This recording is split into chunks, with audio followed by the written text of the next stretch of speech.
आएंगे और इस पर बात भी करेंगे। फिलहाल आज की खास चर्चा हम कर रहे हैं और वो खास चर्चा जो है वो दिल्ली चुनाव को लेकर है कि दिल्ली चुनाव में जो विपक्षी गठबंधन है क्या उसमें आर पार होता हुआ दिखाई पड़ रहा है। दिल्ली विधानसभा चुनाव में बीजेपी बनाम आम आदमी पार्टी की टक्कर में कांग्रेस पार्टी ने भी मजबूत लड़ाई देने की तैयारी कर ली है। मुकाबला त्रिकोणीय बनाने के लिए स्थानीय कांग्रेस नेताओं ने केजरीवाल पर जमकर हमला बोला है, लेकिन चुनाव प्रचार में अब तक राहुल गांधी और प्रियंका गांधी की दूरी लोगों के बीच एक तरह का कंफ्यूजन पैदा कर रही है कि क्या वाकई कांग्रेस पार्टी दिल्ली को लेकर गंभीर भी है या नहीं। इस बीच आज पार्टी के स्टार प्रचारक राहुल गांधी दिल्ली में पहली रैली को संबोधित कर रहे हैं। जाहिर है कि वो पहली रैली मुस्लिम आबादी वाले सीलमपुर से अपनी सियासी जमीन तलाशने की इस रैली के जरिए कोशिश कर रहे हैं, वहीं पर उनकी रैली है। तो क्या राहुल गांधी गठबंधन का धर्म निभाएंगे या फिर दिल्ली से कांग्रेस को चलता करने वाले अरविंद केजरीवाल से अपनी सियासी जमीन छीनने की कोशिश करेंगे, ये देखना बड़ा दिलचस्प होगा। इस बीच बीजेपी इसे आम आदमी पार्टी और कांग्रेस की सियासी नूरा कुश्ती मानती है। 4 ही महीने पहले लोकसभा चुनाव में अरविंद केजरीवाल और राहुल गांधी एक मंच से गठबंधन के उम्मीदवार को जिताने की अपील कर रहे थे और अब अलग अलग प्रचार कर रहे हैं। उधर सीपीएम ने भी अपने उम्मीदवारों की लिस्ट देकर दिल्ली में गठबंधन की सियासत को थोड़ा सा और उलझा दिया है। हालांकि आरजेडी, टीएमसी, सपा जैसी पार्टियों ने अरविंद केजरीवाल को खुला समर्थन दिया है।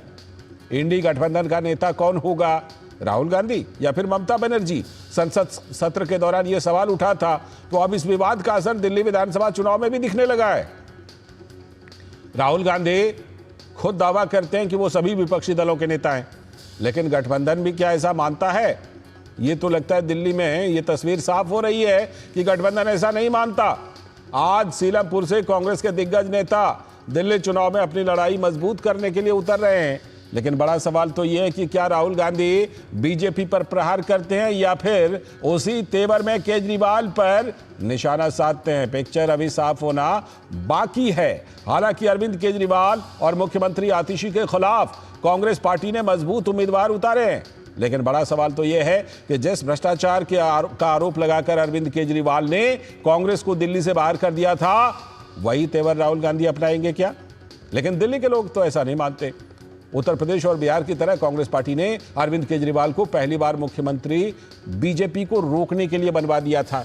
तो क्या कांग्रेस पार्टी अभी बीजेपी रोको के सूत्र को ही लेकर आगे बढ़ेगी या फिर इसमें कुछ बदलाव करेगी, ये देखना अभी बाकी है। इन सब के बीच दिल्ली की मुख्यमंत्री आतिशी ने कहा है कि कांग्रेस और भाजपा पैसों के लिए ही चुनाव लड़ते हैं। कांग्रेस और बीजेपी पैसे से सत्ता और सत्ते से पैसा बनाने में जो लगे हुए हैं इतने सालों से, उनको ये समझ में नहीं आता कि कोई ईमानदारी से सरकार चला सकता है। आज भी हमारे पास अपनी तनख्वाह के अलावा कोई पैसे नहीं है। इस बीच कांग्रेस पार्टी के नेता संदीप दीक्षित ने आम आदमी पार्टी के 10 साल के कार्यकाल में किए गए कामों पर सवाल उठाए।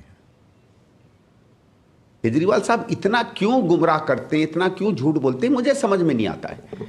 अगर सही में आपने झुग्गियों के कल्याण के लिए कोई काम किया होता तो इस तरीके के झूठ बोलने की आपको ज़रूरत नहीं थी। एयर पोल्यूशन की, हवा में जो गंदगी फैल रही है, जहर फैल रहा है, क्या उसकी बात करेंगे? क्योंकि उसमें दोनों के दोनों दोषी हैं। जमुना जी की सफाई क्यों नहीं हुई, क्या उसकी बात करेंगे? दिल्ली में गरीबों को मकान क्यों नहीं मिले, क्या उसकी बात करेंगे? दिल्ली में बेरोजगारी का आलम, हर घर का आदमी आज घर बाहर बैठा हुआ है बेरोजगार, उसको काम नहीं मिला, उसकी बात करेंगे? दिल्ली में पिछले 10 साल में एक भी नई बड़ी योजना नहीं आई जिससे दिल्ली वालों को राहत मिले, क्या उसकी बात करेंगे? वही भाजपा के नेता आरपी सिंह और अरविंदर सिंह लवली ने इंडी गठबंधन पर निशाना साधा और कहा कि यह विचारधारा के आधार पर नहीं, सिर्फ स्वार्थ की सिद्धि करने के लिए बनाया गया था। जो घमंडिया अलायंस है, ये बना इसलिए था कि इनको मोदी जी के खिलाफ चुनाव लड़ना था, इनको भाजपा के खिलाफ चुनाव लड़ना था। इन लोगों को कोई वैचारिक सांठगांठ नहीं थी, इनका कोई वैचारिक गठबंधन नहीं था। ये ठगबंधन था, जितने भ्रष्ट थे वो इकट्ठे हो गए थे। अब अपने राज्यों में अलग अलग ढंग से चुनाव लड़ रहे हैं। वो उमर अब्दुल्ला हो, वो चाहे वो अखिलेश यादव हो, चाहे वो केजरीवाल हो, चाहे वो ममता बनर्जी हो, सबने अपने अपने राज्यों में अपने अपने तरीके से राजनीति करने का तय किया। राहुल गांधी को अपनी रैली में स्पष्ट करना चाहिए कि इंडिया अलायंस नाम की कोई चीज है कि नहीं है। पहले तो ये बताना चाहिए कि इंडिया अलायंस खत्म हो गया क्या। और भाजपा के स्थानीय यानी दिल्ली बीजेपी के नेताओं ने भी राहुल गांधी और अरविंद केजरीवाल के आपसी रिश्तों को लेकर हमला बोला। अरविंद केजरीवाल जी के विरुद्ध में राहुल जी अगर कोई स्टेटमेंट देते हैं तो इन लोगों का महागठबंधन जो है वो बहुत ही सारी बातें जो है माननीय मुख्यमंत्री अरविंद केजरीवाल जो दिल्ली के प्रदेश मुख्यमंत्री थे उनके पास में है। तो अगर इस तरीके से कोई स्टेटमेंट आज देते हैं अगर सुनने को मिलता है तो फिर कल से घमासान जो है अरविंद केजरीवाल जी में और राहुल जी में आपको देखने को मिलेगा, ऐसा हमारा कहना है। कांग्रेस और आम आदमी पार्टी ये कभी मौसेरे भाई बन जाते हैं, कभी सौतेले भाई बन जाते हैं। जब इन सब की चोरी पकड़ी जाती है तो मौसेरे भाइयों की तरह इकट्ठे हो जाते हैं कि हमको ईडी आ रही है, सीबीआई आ रही है, हमको पकड़ रही है, हमारी कोई गलती नहीं है, हमने चोरी नहीं करी है। और जब फ़ायदे की बात होती है तो कभी सौतेले बन जाते हैं। पंजाब में चुनाव लड़ना था तो सौतेले भाई की तरह चुनाव लड़ा है। इस समय पर सौतेले हैं कि मौसेरे हैं अभी पता नहीं चल रहा है। पता नहीं चल रहा है कौन कौन मिले हुए जी और कहां कहां नूरा कुश्ती हो रही है और कहां कहां हमला हो रहा है। इसी पर चर्चा करने के लिए आज हमारे साथ खास मेहमान जुड़ गए हैं। शिवम त्यागी जी, भारतीय जनता पार्टी के प्रवक्ता, बहुत बहुत स्वागत शिवम जी। संदीप त्रिपाठी जी, कांग्रेस के नेता, बहुत बहुत स्वागत संदीप जी आपका भी इस चर्चा में। और हमारे साथ हमारे सलाहकार संपादक विनोद मिश्र जी भी जुड़े हुए हैं। मैं चर्चा को बढ़ाता हूं विनोद जी के जरिए। विनोद जी जरा अनुमान लगाइए, आज राहुल गांधी जी क्या करेंगे, कहां कहां पर हमला बोलेंगे? क्या अरविंद केजरीवाल को निशाना बनाएंगे, हमला बोलेंगे, या फिर किसी तरह से बख्श देंगे और सिर्फ बीजेपी पर हमला बोलेंगे? बताइए लाल जी। पिछले दिनों से जितने भी राहुल गांधी का जो आपने चुनाव प्रचार देखा होगा तो उनका चुनाव प्रचार का एजेंडा डबल इंजन की सरकार, बीजेपी, पीएम मोदी, यही लगभग नबुकमो वैसी है। आज सीलमपुर में क्या वो दिल्ली में चलने वाली डबल इंजन की सरकार को भी किस निशाना बनाते हैं? डबल इंजन सरकार मैं इसलिए कह रहा हूं कि सीएम तो अतिशी हैं, हाँ। उनके पीछे जो खड़े हुए हैं केजरीवाल, वो सीएम के सत्ता के केंद्र उनके हाथ में है। तो एक डबल इंजन सरकार अभी है दिल्ली में जो डबल इंजन के लिए फिर से वोट मांगने के लिए वहां जनता के बीच में है। तो अब सवाल है कि इस बार राहुल गांधी का आज का जो सीलमपुर से चुनाव प्रचार की शुरुआत है वो किस डबल इंजन सरकार पे हमला बोलती है, वो एक देखने की बात होगी। दूसरा सबसे बड़ा तो लोगों को दिल्ली में इस बात के लिए एक चौंकना स्वाभाविक है कि राहुल गांधी ने सारे दिल्ली के कॉन्स्टिट्यूएंसी को छोड़ के सीलमपुर से क्यों किया? पहली रैली सीलमपुर से करने का मतलब क्या राहुल गांधी के मोहब्बत की दुकान में सबसे फिट उनका जो अपना एजेंडा है वो सीलमपुर से शुरू होगी? अगर ये सीलमपुर से शुरू होती है तो आप भी इस बात को कह सकते हैं कि दिल्ली में इस बार कांग्रेस कम से कम अपने को मजबूत लड़ाई लड़ने के मूड में तो है। ये सब डिपेंड करता है कि राहुल गांधी का दृष्टिकोण क्या है और उनका चुनावी एजेंडा क्या है। क्या वो गठबंधन के धर्म निभाते हैं या फिर वो सीधे सीधे कांग्रेस की खोई हुई जमीन के लिए केजरीवाल से लड़ते हुए दिखते हैं? बिल्कुल ये देखना पड़ेगा। संदीप जी जरा बिल्कुल एकदम थोड़ा सा तस्वीर साफ करने की कोशिश कीजिए। दिल्ली में कौन है दुश्मन नंबर 1, आम आदमी पार्टी या बीजेपी? या दुश्मन छोड़िए, विरोधी कह देते हैं, राजनीतिक विरोधी। राजनीतिक विरोधी नंबर 1 कौन दिल्ली में, आम आदमी पार्टी या बीजेपी आपकी? बताइए। आवाज नहीं आ रही, अनम्यूट कीजिए जरा तो संदीप जी। सर दिल्ली में सरकार आम आदमी पार्टी और भाजपा दोनों पार्टियों की है, तो जाहिर सी बात है कि हमारी लड़ाई दोनों से है। दिल्ली में इसलिए क्योंकि केंद्र शासित प्रदेश है, आधी जिम्मेदारी, बहुत सारे विषय राज्य सरकार के अधीन होते हैं, बहुत सारे केंद्र से चलते हैं। तो जो विषय है वो तो दोनों से रहना है। अब रही बात चुनाव लड़ने की और विरोधी होने की, तो पंजाब में भी हमने चुनाव अलग अलग लड़ा और एक दूसरे के खिलाफ जो भी था वो हमारे खिलाफ तथ्यों के आधार पर बात करते थे, हम उनके तथ्यों के आधार पर बात करते थे। हरियाणा में भी चुनाव हमने अलग अलग लड़ा, गठबंधन के बाद भी हमने अलग अलग चुनाव लड़ा। लोकसभा में भी इवन हमने जो है पंजाब में जिस गठबंधन की बात कर रहे हैं तो कोई गठबंधन होता है वो कॉमन मिनिमम प्रोग्राम के तहत होता है, एक एजेंडे के तहत होता है। अभी एक बात आई कि मोदी जी से लड़ने के लिए गठबंधन सब लोगों ने किया था, तो भाई आपने 14 के पहले कांग्रेस से ही लड़ने और जो है मनमोहन सिंह जी और राहुल जी से ही लड़ने के लिए गठबंधन किया था। गठबंधन तो आपने भी किया था, आज गठबंधन की राजनीति का दौर है। आज भी अगर आप में हिम्मत है तो आप गठबंधन तोड़कर चुनाव लड़ लीजिए, आपको अपनी हैसियत का पता चल जाएगा। थोड़ा सा ना संदीप जी, या कहीं पर भी। संदीप जी एक लाइन बोलता हूं, संदीप जी एक लाइन। सवाल इसलिए भी उठ रहा है कि सिर्फ मुझे लगता है अभी कितना 4 या 6 महीने 4 महीने 5 महीने हुए होंगे, कांग्रेस की गाड़ी में बैठकर अरविंद केजरीवाल कांग्रेस के कैंडिडेट कन्हैया कुमार के लिए प्रचार कर रहे थे, तो थोड़ा सा लोगों को अजीब सा लग रहा है कि ये हो क्या रहा है, इंडी गठबंधन है भी या नहीं है। संदीप जी आते हैं सर अभी जिस तरीके से अभी आपने कहा, बहुत सारे भारतीय जनता पार्टी के जो अलायंस है एनडीए में, वो अलग अलग राज्यों में अलग अलग चुनाव लड़ते हैं, बहुत सारे प्रदेशों में, और वो जो है केंद्र में साथ में चुनाव लड़ते हैं, या राज्य में किसी एक विशेष राज्य में चुनाव लड़ते हैं, और अलग अलग राज्यों में चुनाव अलग अलग लड़ती है पार्टियां। तो इसमें कोई बहुत बड़ी बात नहीं है, पहली चीज। दूसरी चीज, अगर आप वैचारिकी के आधार पर गठबंधन की बात करेंगे तो मैं 2-3 सवाल आपके माध्यम से जनता के बीच में रखना चाहता हूं। अगर भारतीय जनता पार्टी कहती है कि वो वैचारिकी के आधार पर गठबंधन करती है, तो संजय निषाद ये कहते हैं कि भगवान राम दशरथ के पुत्र नहीं थे, वो जो है सिंधी ऋषि के पुत्र थे। ये लेके जाएंगे सहमत है भारतीय जनता पार्टी? नहीं, दिल्ली में आता हूँ। त्रिपाठी जी आप दिल्ली में ही रहिए, आज महाकुंभ का आयोजन हो रहा है, इसलिए दिल्ली में रहिए।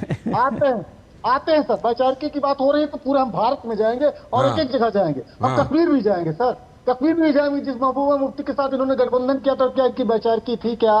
इसके बाद आप झारखंड चले जाइए, एक ऐसा गठबंधन करते हैं जो कि प्रतिबंधित रहा है संगठन, उसके साथ ठीक है। अब मुझे लगता है यार शिवम त्यागी जी को जवाब देना चाहिए, शिवम त्यागी जी को जवाब देना चाहिए। शिवम जी कह रहे हैं, शिवम जी तमाम उदाहरण देकर कह रहे हैं कि हम क्या अनोखा कर रहे हैं। हम अगर मान लीजिए 5 महीने पहले केजरीवाल जी को अपनी गाड़ी में बिठा के प्रचार करवा रहे थे, और आज अगर लड़ रहे हैं और देशद्रोही तक एक दूसरे को बता रहे हैं, तो वो कह रहे हैं कि भाई हम बीजेपी के अलाइज भी ऐसा करते हैं, हम ऐसा क्या अनोखा कर रहे हैं। नहीं, लेकिन लालचंद जी एक चीज तो है, बोलिए। आप इनसे ये तो पूछिए कि जिन्होंने देशद्रोही कहा था वो दिल्ली की सीमा में भी है या दिल्ली की सीमा के पार चले गए? बेचारों ने जिस दिन से देशद्रोही कहा है उस दिन से मीडिया से गायब है। और उन्होंने एक और चीज कही थी कि 2 दिन बाद कुछ खुलासा करूंगा। क्या बात है भाई, उनको मुंह बंद कर दिया गया क्या? आप अजय माकन जी की बात कर रहे हैं ना? हाँ बेशक है, आज पर्दे के सामने ये लड़ जरूर रहे हैं, लेकिन पर्दे के पीछे एक दूसरे से लग रहा है डेली शाम को साथ में चाय पी रहे बैठकर। क्योंकि अगर अरविंद केजरीवाल देशद्रोही थे और वो उनके लिए सबूत लाने वाले थे, बहुत सारे खुलासे करने वाले थे अजय माकन जी, तो आज अजय माकन जी कहाँ है? एक प्रेस कॉन्फ्रेंस करने के बाद कैसे गायब हो गए?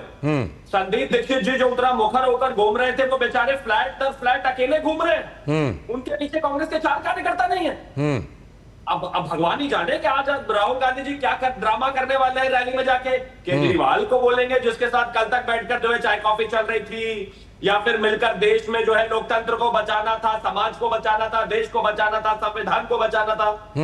अब भगवान जाने आज रैली में अपने आप को बचाएंगे, पार्टी को बचाएंगे या संविधान को बचाएंगे। खैर, मूल विषय पर आता हूं। ये बिल्कुल कोई दो राय नहीं है कि जब आप गठबंधन में होते हैं राष्ट्रीय स्तर पर तो राज्यों में अलग अलग पार्टियां चुनाव लड़ती हैं, लेकिन ये तो वो पार्टियां हैं कि गठबंधन में रहते भी एक दूसरे को गरियाते हैं। अरविंद केजरीवाल, भगवंत मान, इन दोनों में किस तरह की चीज रही है? भगवंत मान ने ऑन रिकॉर्ड कहा था कि इस देश में दादी नानी आने वाले समय में एक कहानी सुनाया करेंगी, वो है एक थी कांग्रेस। हाँ बिल्कुल, वो उन्होंने बोला था, सच बात। और तब तो गठबंधन में थे। तो ये तो गठबंधन में रहते भी गालियां देते हैं, गठबंधन के दूर रहकर भी गालियां देते हैं, लेकिन दोनों में बराबर बना हुआ है। भाजपा का इसलिए खुलकर चुनाव नहीं लड़ना चाहती कांग्रेस। ठीक है, ठीक है। बताइए संदीप जी, ये तो सबसे पहले बात तो ये बताइए, अजय माकन जी आजकल हैं कहां? बहुत दिनों से हमें दिखाई नहीं पड़े मीडिया में, कहां हैं वो? क्यों नहीं दिल्ली पर कुछ बोल रहे हैं?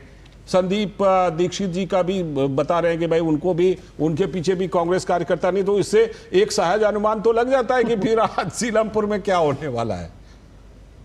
सर, अजय माकन जी हमारे पार्टी के राष्ट्रीय अध्यक्ष है, शिवम जी जान लें, पहली चीज। दूसरी और आज भी उस पद पर है। दूसरी बात, अभी संदीप दीक्षित जी चुनाव जीत रहे हैं, डंके की चोट पर कह रहा हूँ, लिख कर रख लीजिएगा, फिर हम डिबेट पर बैठेंगे, और बहुत मार्जिन से जीत रहे हैं। और उनके ये पीछे अपना कार्यकर्ता लगाइएगा तब ना। मैं कार्यकर्ता नहीं सर, पूरी टीम लगी हुई है, और बिना लोग अपने खर्च पर जो है उत्तर प्रदेश, क्योंकि उनका जुड़ाव उत्तर प्रदेश से रहा है, उनका घर उत्तर प्रदेश रहा है। उत्तर प्रदेश से मैं कम से कम 500 साथियों को जानता हूं जो अपने खर्च पर संदीप दीक्षित जी के साथ लगे हैं। और भाई शिवम जी तो विपक्ष के लोग ये कहेंगे। अब थोड़ा मुद्दे की सर बात ठीक है, मैं लौटता हूं आपके पास। मुझे विनोद जी को चर्चा में ला लीजिए। विनोद जी आज आप बात कर रहे हैं, ठीक विनोद जी को चर्चा में ला लीजिए। विनोद जी मेरा ये सवाल था कि जो अजय माकन जी नहीं दिखाई पड़ रहे हैं, उसे पता चल रहा है कि सीलमपुर में आज क्या होगा। त्रिपाठी जी, मैं आप ही के लिए इनपुट दे रहा हूं। आप अभी शिवम जी से पूछ सकते हैं, मैं आप ही के लिए देख रहा हूं सवाल। मैं सबसे इंपॉर्टेंट चीज ये देख रहा हूं कि लड़ाई तो दिल्ली में साफ साफ दिख रही है, दिल्ली में बीजेपी और आम आदमी पार्टी के बीच में। कांग्रेस पार्टी का जो अपना चुनाव में एक अलग पार्टी के रूप में लड़ रही है, इंडिया गठबंधन से अलग हटके, तो ये बात पहले से तय थी, इसमें भी कोई दो मत नहीं है। केजरीवाल ने खुद कहा था आम आदमी पार्टी कोई कोalition दिल्ली में नहीं करेगी। तो अब ये सीधे सवाल तो ये बनता है कि आज के दिल्ली की रैली, जो सीलमपुर की रैली है, वो सीलमपुर की रैली से राहुल गांधी का मैसेज क्या है? राहुल गांधी ये मान के चलते हैं कि सीलमपुर में डेफिनेटली 52-53% वहाँ मुस्लिम आबादी है, तो जाहिर सी बात है उनको लगता है कि दिल्ली में अगर ये उनका जो पूरा वोट बैंक है वो अगर दुरुस्त हो जाए या फिर वो कांग्रेस में लौट जाए, तो उनको फिर कांग्रेस को दिल्ली में जिंदा करने में दिक्कत नहीं होगी। तो ये वोट बैंक को आपकी जो पहले से रही है उसको तो केजरीवाल ने ही छीना है। आज आप उस बात को कोई अंडरस्टैंडिंग जब आप बनाने की कोशिश किए लोकसभा चुनाव में, तो लोगों ने आपको मात दे दी, 7 के 7 सीट बीजेपी जीत के आई। तो ये आप उसको देख रहे हैं कि ये एक अपॉर्चुनिटी है, ठीक है। लेकिन अपॉर्चुनिटी के साथ साथ ये आप भूल जाते हैं, जब अजय माकन पहले दिन स्टैंड क्लियर किया था कि कांग्रेस को सीधे आर पार की लड़ाई लड़नी चाहिए, इसमें कोई जो शिवम जी बता रहे थे कि पर्दे के पीछे और पर्दे के बाहर और कुछ बात आप कर रहे हैं, तो वो फिर दोबारा अजय माकन लौट के क्यों नहीं आए? मैं वही कह रहा था। और वो लौट के इसलिए नहीं आए कि राहुल गांधी खुद दिल्ली चुनाव के ऐलान होने के साथ ही विदेश दौरे पे चले गए। तो आप ये जो टोकनिज्म की सियासत कर रहे हैं, उसमें दिल्ली के लोग कांग्रेस पे किस तरह भरोसा करें? बिल्कुल, ये बड़ा सवाल है। लड़ाई तो अभी बीजेपी आम आदमी पार्टी के बीच में। ठीक है विनोद जी, ये भी अनुमान लगा सकते हैं कि अगर अजय माकन जी नहीं आ रहे हैं खोल करके, तो आज सीलमपुर में क्या होगा, ये भी अनुमान लग जाता है क्या इससे कि भाई सीलमपुर में हो सकता है राहुल गांधी केजरीवाल जी पे एकदम सॉफ्ट रहे? मैं संदीप जी आपके पास आऊं, लेकिन शिवम जी कुछ कहना चाह रहे हैं, उसके बाद संदीप जी आपके पास। शिवम जी आप खास तौर पर इस पर जवाब दीजिएगा। भाई आप एक बार तो 3 सीट जीते, उसके बाद 8 सीट जीते, इस बार आप फिर से मैदान में हैं, लेकिन इस बार लगता है कि आप हर एक नैरेटिव को काउंटर कर रहे हैं। क्या इस बार भारतीय जनता पार्टी की पूरी तैयारी है कि अरविंद केजरीवाल को बिल्कुल दिल्ली में ही घेर लिया जाए? देखिए, वो शेर है ना कि ना खुदा मिला ना विसाल सनम, ना इधर के रहे ना उधर के रहे। ये अरविंद केजरीवाल, ये राहुल गांधी नामक व्यक्ति जो है, अपनी पार्टी को बिल्कुल नदी के बीच में लेकर डूबेंगे, ना इधर किनारे पे ले जा पाएंगे ना उधर पे किनारे पे ले जा पाएंगे। जब शीला दीक्षित को गालियां देकर, अय्याश बोलकर, उनके कुत्ते के खाने के लिए आरटीआई लगाकर, एसीज के बारे में बात करके, इस आदमी ने एक अलग नैरेटिव गढ़ा अरविंद केजरीवाल ने, और कांग्रेस के खिलाफ चुनाव लड़ा सरकार के, तब तो उनकी गोद में जाकर बैठ गए। आज स्थिति ऐसी है कि लोकसभा में साथ में बैठ गए, विधानसभा में फिर अलग लड़ रहे हैं। एक कंफ्यूज आदमी कभी भी कुछ बेहतर स्थिति में अपनी पार्टी को नहीं ले जा सकता। भैया, ये उनको तय करना है कि वो अरविंद केजरीवाल के खिलाफ लड़ना चाहते हैं या नहीं लड़ना चाहते हैं। वो चाहते हैं कि संदीप दीक्षित के साथ खड़ी है कांग्रेस के नहीं खड़ी है। वो चाहते हैं कि कांग्रेस का प्रदर्शन सुधरे, 4% से ज्यादा दिल्ली में पहुंचे या नहीं पहुंचे। अब अगर बर्बादी करने पर कोई व्यक्ति तुला हो तो उसका तो कुछ नहीं किया जा सकता, लेकिन इतना तय है कि हाँ, अगर वो चाहते, अगर वो मेहनत करे, तो जरूर कहीं ना कहीं थोड़ी बहुत स्थिति हो सकती है। अरविंद केजरीवाल के प्रवक्ता तो कांग्रेस के प्रवक्ताओं के मुंह पर संदीप जी बताइए, संदीप जी, जो लोग शीला दीक्षित जी के 12 एसी पर सवाल उठाते थे, आज शीश महल में 60 एसी लगा करके और वो फिर उल्टे आप ही के ऊपर वो हमला बोलते हैं। उनके ऊपर तो भाई करारा हमला होना चाहिए, अजय माकन जी को भी आना चाहिए और सीलमपुर से भी करारा हमला होना चाहिए आपकी तरफ से।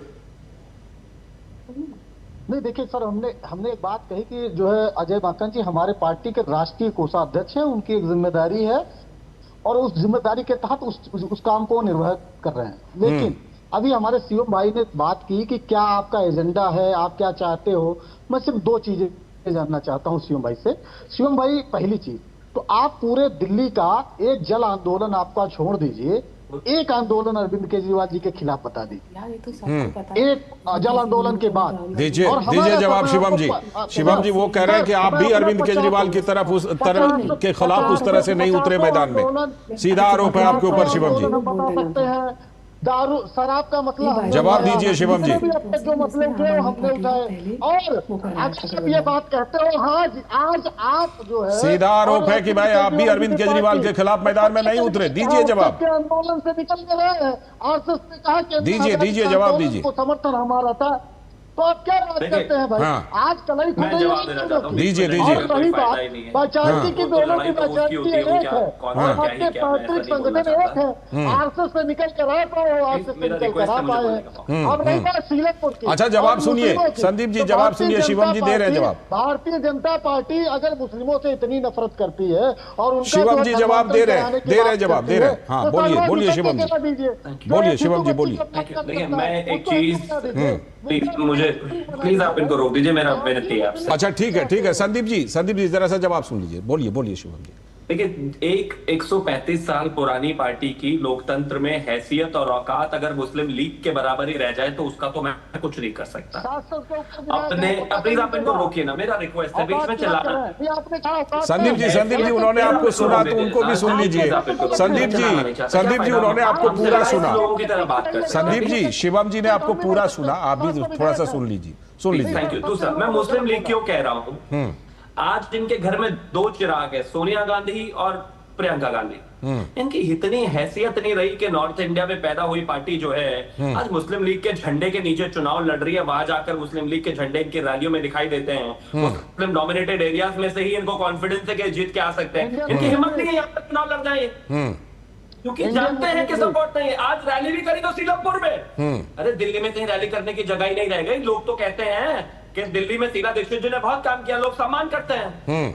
आज इतना भी दम नहीं रहा, आज स्थितियां इतनी खराब हो गई है कि, और दूसरी एक और चीज मैं कहना चाहता हूं, ये बात सच है कि ये अभी तक भी कंफ्यूज हैं। इनके नेता वैसे भी देश भर में कंफ्यूज नेता के नाम पर ही जाने जाते हैं, लेकिन आज भी वो कंफ्यूज है कि उनको अरविंद केजरीवाल से लड़ना है कि नहीं। ठीक है देश के स्तर पे वो मोदी से डरते हैं, इसलिए उनको अरविंद केजरीवाल जैसे लोग चाहिए। ठीक है, फिलहाल आज समय की कमी है, लेकिन एक बात बिल्कुल साफ है और वो बड़ा अच्छा पॉइंट है कि जब अजय माकन जी नजर नहीं आ रहे तो सीलमपुर में क्या होगा ये लगभग अंदाजा लग जाता है। बहुत बहुत शुक्रिया जुड़ने के लिए शिवम जी, संदीप जी और विनोद जी, आपका जुड़ने के लिए इस चर्चा में बहुत बहुत शुक्रिया। अभी वक्त है एक ब्रेक का और ब्रेक के बाद जब लौटेंगे तब बात करेंगे। प्रधानमंत्री नरेंद्र मोदी ने आज सोनमर्ग में जो टनल का उद्घाटन किया वो कश्मीर के लिए, देश के लिए रणनीतिक तौर पर और हर लिहाज से कितना महत्वपूर्ण है। आज सारे मोहल्ले हाजी खुशियों दी तुमने बाजी, हर स्वाद दिले तुम्हारे नचते ने सारे बाजी। लोड़ी दिल बधाइयां आज मिलके जश्न मनावांगे, लोड़ी दिया लख लख बधाइयां। हो असली मसाले सच MDH मेरी पसंद, मेरी पसंद, मेरी पसंद, मेरी पसंद, हमारी पसंद, हम सबकी पसंद। मजबूत देश का मजबूत सरिया हो गया स्टील। स्वागत है ब्रेक के बाद। डीडी न्यूज पर आप देख रहे हैं इस वक्त। आज पीएम मोदी का एक और मिशन कश्मीर हुआ। आज देश को एक महत्वपूर्ण टनल मिला है। श्रीनगर और लेह को जोड़ने वाली Sonamarg tunnel all weather proof होगा। सालों भर पर्यटक यहां पर आ जा सकते हैं। 8,650 फीट की ऊंचाई पर स्थित यह टनल रक्षा जरूरतों और क्षेत्रीय विकास के लिए अहम है। टनल के उद्घाटन के अवसर पर सीएम ओमर अब्दुल्ला भी थे। तो उन्होंने कहा कि जम्मू कश्मीर में शांतिपूर्ण मतदान कराने के लिए पीएम मोदी का आभार। साथ ही उन्होंने कहा कि पीएम के प्रयासों से ही जम्मू कश्मीर में विकास की रफ्तार तेज हुई है। पीएम मोदी ने निर्माण कार्य में लगे मजदूरों का आभार जताया और कहा कि उनके दृढ़ संकल्प के कारण ही यह संभव हो पाया है। आतंकी हमले में 7 साथियों को खोने का भी उन्होंने गम जाहिर किया। लोगों की जिंदगी आसान बनाने में मजदूरों की भूमिका को भी उन्होंने खूब सराहा। 2015 में टनल की नींव रखने वाले पीएम मोदी ने 2025 में इसे पूरा कर यह भी साबित कर दिया कि जिसका वो शिलान्यास करते हैं उसका उद्घाटन भी कर देते हैं। लटकाने भटकाने की कोई गुंजाइश नहीं। पीएम ने कहा कि आज जम्मू कश्मीर विकास की नई गाथा लिख रहा है। पिछले साल 2 करोड़ पर्यटक यहां पर आए। सोनमर्ग में भी पिछले साल 10 गुना पर्यटक आए। टनल के ऑपरेशन के बाद सोनमर्ग, गुलमर्ग सहित अन्य कई स्थान पर टूरिस्ट मैप पर आएगा और कारोबार की गतिविधि भी बढ़ेगी। आज जम्मू कश्मीर को एक बड़ा सौगात मिला है, लेकिन इसके निर्माण में जान गंवाने वाले मजदूरों की चर्चा भी जरूरी है। अमन और तरक्की के दुश्मन आतंकियों ने टनल में काम कर रहे मजदूरों और स्थानीय डॉक्टरों को हमले में मार दिया था, लेकिन इन मजदूरों ने आतंकियों के साजिश को कामयाब नहीं होने दिया और टनल के काम को पूरा करके ही दिखाया। आज पीएम उद्घाटन से पहले मजदूर साथियों से ही मिले और उनके प्रति कृतज्ञता जताई। तो प्रधानमंत्री नरेंद्र मोदी ने सुरंग का निर्माण करने वाले श्रमिकों की सराहना करते हुए कहा कि उन्होंने जम्मू कश्मीर की उन्नति के लिए कठिन परिस्थितियों में जान को जोखिम में डालकर भी ये काम किया। मैं सबसे पहले तो देश की उन्नति के लिए, जम्मू कश्मीर की उन्नति के लिए जिन श्रमिक भाइयों ने कठिन से कठिन परिस्थितियों में